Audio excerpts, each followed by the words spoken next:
théâtre ce soir en Corse. Les 3 hommes du GPS ont avoué qu'ils avaient bien mis le feu à la paillote près d'Ajaccio. Et ils ont confirmé qu'ils avaient agi sur ordre. Jamais un préfet de la République n'avait été placé en garde à vue. Cette garde à vue du préfet Bonnet provoque une crise politique grave. Un préfet de la République en prison, l'événement est rarissime. Bernard Bonnet a été incarcéré à la prison de la Santé. Un préfet sous les verrous comme un vulgaire malfaiteur. Cette affaire est un coup dur. C'est un coup dur pour l'État, pour la République. Mai 1999. Fait rarissime, un préfet représentant de l'État en Corse est accusé d'avoir ordonné à des gendarmes de mettre le feu à un restaurant de plage. Une opération totalement clandestine. Le préfet Bonnet, c'est ça, il est arrêté le doigt dans le pot de confiture et il dit c'est pas mon doigt, c'est pas de la confiture. Bonnet blanc le jour, cagoule la nuit. Si on commence à mettre les gendarmes en examen, où on va, à qui croire alors? Vous avez conservé les vieilles recettes barbouzardes de l'époque Mitterrand. Monsieur le député, je vous ferai rentrer ces mots dans votre gorge. Je suis heureux de travailler avec lui. Et pour rétablir l'état de droit, Jean-Pierre Chevènement, le ministre de l'Intérieur de l'époque, va choisir un nouveau préfet, Bernard Bonnet.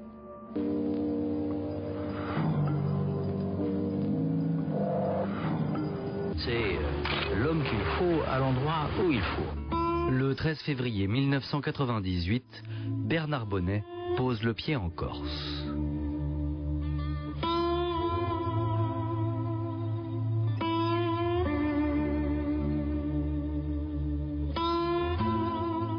Lorsqu'il arrive à la préfecture d'Ajaccio, le nouveau préfet sait qu'il a toute la confiance du gouvernement. C'est un homme à poigne, c'est un homme d'autorité, c'est un homme qui aime bien les médias, c'est une grande gueule, mais c'est quelqu'un d'efficace. Et le gouvernement, à l'époque, va accorder à cet homme des moyens exceptionnels. Il a quasiment carte blanche. C'est un général en campagne. Fait inhabituel. Le nouveau préfet de Corse peut choisir lui-même ses plus proches collaborateurs. Le gouvernement me propose le choix de quelques-uns de mes collaborateurs, ce qui effectivement est assez exceptionnel. Bernard Bonnet choisit en premier lieu son directeur de cabinet. Il se nomme Gérard Pardini et deviendra bientôt le beau-frère du préfet. Le deuxième homme de confiance de Bernard Bonnet est le colonel Henri Mazère, le nouveau patron de la gendarmerie corse. Très vite, cet officier va se mettre au service exclusif du préfet. Bernard Bonnet dispose donc d'une véritable garde rapprochée, et ce n'est pas tout. Il peut aussi s'appuyer sur le GPS, le groupement de pelotons de sécurité, une unité de gendarmerie spécialement constituée pour la Corse. On a pris quelques officiers au sein du GIGN, quelques officiers au sein du peloton de sécurité du chef de l'État, des gens des services spéciaux de l'État français pour faire un noyau dur des meilleurs officiers, des meilleurs hommes de la gendarmerie. Bernard Bonnet avait besoin d'un bras armé en Corse et le GPS a été ce bras armé. La stratégie du préfet Bonnet est désormais parfaitement claire. Il était en guerre, lui. Il utilisait des moyens qui relèvent de la guerre. Guerre psychologique souvent, mais de la guerre. Bernard Bonnet va se montrer de plus en plus offensif. Février 1999. Enfermé dans son bureau avec ses plus proches collaborateurs, Bernard Bonnet met au point son plan anti-paillote. C'est là où ils vont établir une liste de paillotes qui pourraient éventuellement être visées. Seul problème pour le préfet, les propriétaires de ces paillotes n'entendent pas se laisser faire. J'ai mis en demeure M. Ferraud en disant voilà, il y a une décision de justice de 1980, il faut l'appliquer. Moi je disais aux gendarmes quand ils venaient me voir, tu sais que Yves va venir un jour ou l'autre démonter, je disais vous mettez pas devant. Hein. Je suis pas un rebelle, je suis pas un violent, je suis une personne quand même calme, mais bon, on vient vous détruire votre jeunesse, votre vie, j'étais levé là-bas dedans moi. Le préfet comprend que la situation est bloquée. Selon ses collaborateurs, il tient alors des propos incroyables. Il dit à Mazères et à Pardini, allez me brûler ces paillotes.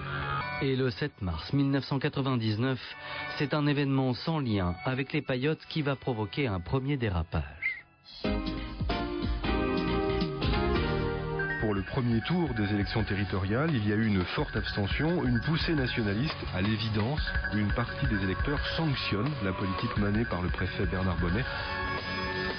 À la préfecture, Bernard Bonnet rumine ce nouvel affront en présence de Gérard Pardini et du colonel Mazères. Et là, le 7 mars, il est exaspéré à la préfecture par, je crois, le résultat des élections territoriales, et il demande à Gérard Pardini et au colonel Mazères d'aller détruire une paillote, sinon, menace-t-il, j'irai moi-même. Les deux hommes hésitent un peu, et le préfet leur dit qu'il est même prêt à les accompagner pour leur montrer que c'est extrêmement facile à faire. Donc les deux hommes prennent un véhicule de la préfecture. Et on voit quoi? Un sous-préfet, directeur de cabinet, et un gendarme, plan-plan, dans une R19 bleu marine, se diriger sur la route des Sanguinaires avec 5 litres d'essence à l'arrière et le briquet du préfet. Les deux hommes ont décidé de s'attaquer à une paillote située à seulement 3 km de la préfecture, la paillote Aria Marina. Une fois arrivés devant le restaurant désert, Gérard Pardini et Henri Mazères vident leur jerrycan et allument le feu. L'opération semble avoir réussi. Ils ont d'ailleurs fêté l'événement devant une coupe de champagne. Le préfet Bonnet était extrêmement satisfait. Ils n'ont pas réussi, ils reviennent penauds. Le préfet croyait être entouré d'une équipe de choc et il a une équipe de bras cassés. Ce qui s'est passé le 7 mars, c'est à la fois un dérapage que j'assume, c'est-à-dire que je couvre, mais un dérapage qui me paraît, à l'époque, de l'ordre de je la répète, du dérapage collégien.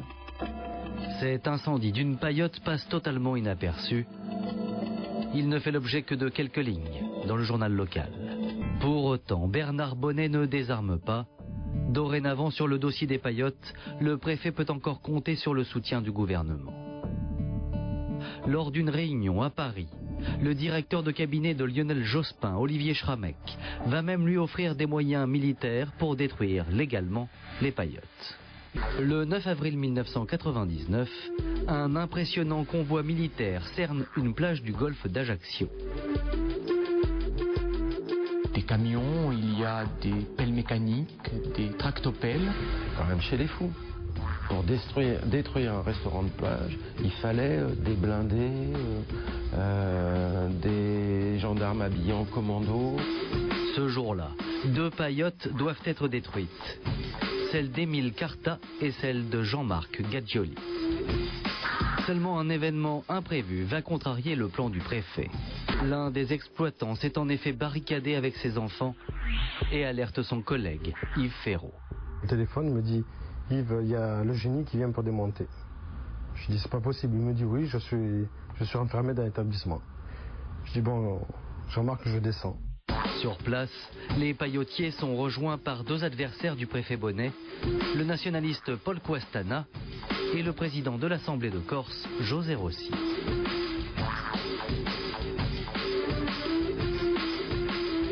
Et ils vont même recevoir le soutien inattendu d'un ancien ministre de la Défense. Et pas de chance, Léotard est en vacances à 5 km d'ici.